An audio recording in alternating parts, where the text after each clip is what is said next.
Namaste, my friends. Today's yoga session was pretty dope. It was the most varied yoga poses that I have done. Um, and I just had a couple things that like really just made this a really good yoga session. I was like, what? Oh my God, I really love doing yoga by myself. I think I'm just like starting to realize how fucking awesome doing my yoga is, like my own yoga. So like in the beginning, it was I was focusing on just the inhales. I'm like, I need to see the source of my inhale. Where does it begin?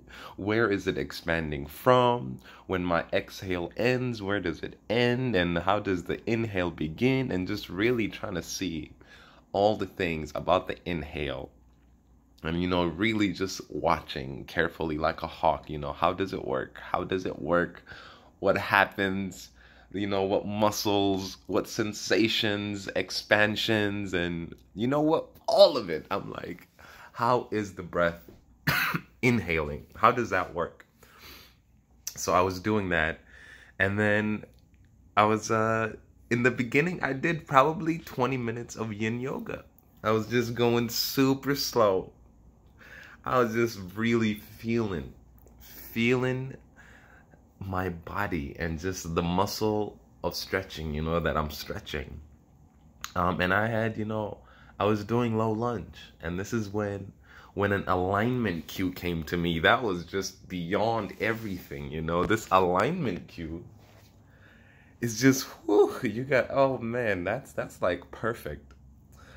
So the alignment cue, I'm in lunge, I'm in lunge pose with my back knees down, right? And I was looking at where my toes were. And usually the cue that I do is make my knees above my toes. That is the most common taught cue.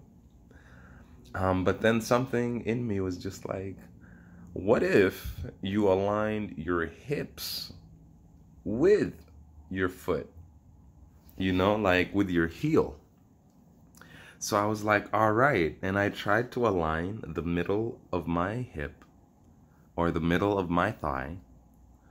The middle, yeah, I would say hip, the right hip, the middle of it, in a line with the middle of my heel at the foot. And this naturally will make the knee above the heel, above my foot. And it just totally transformed the pose, making my hips in alignment with that line. It's like my upper body was able to be well rested on my hips, on my whole pelvic floor, because of that alignment between hip and heel. And then as I was going through the poses, Warrior Two, again, usually I used to do hips on, knees on, knees above, whatchamacallit, heels. But then again, I was like, I'm gonna do hips to heel. And that just Warrior 2 got transformed. Again, Warrior 1, or like lunge pose, or no, what's it called? Crescent pose? No, what is it? High lunge pose? Yeah, I think it's crescent. No, what is it? Just like with your arms up, the back foot is up, front row is bent, front knees are bent.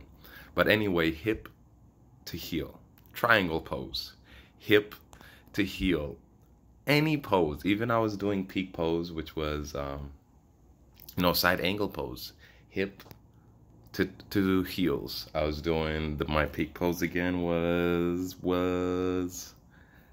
Dancing Birds of Paradise, Birds of Paradise, dancing pose, whatever it's called, Birds of Paradise.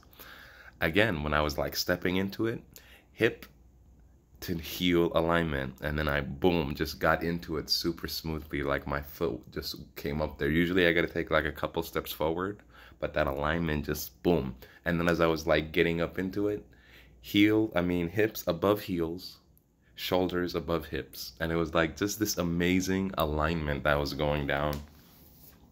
So that's really important. Hip to heel alignment in all the poses, even like wide-legged forward fold, hip to heel alignment, just basically any pose where I am standing or my knees are bent or whatever, hip to heel alignment. And that was just took me somewhere else. And then something I noticed, actually, that will be it for the physical hips. Namaste.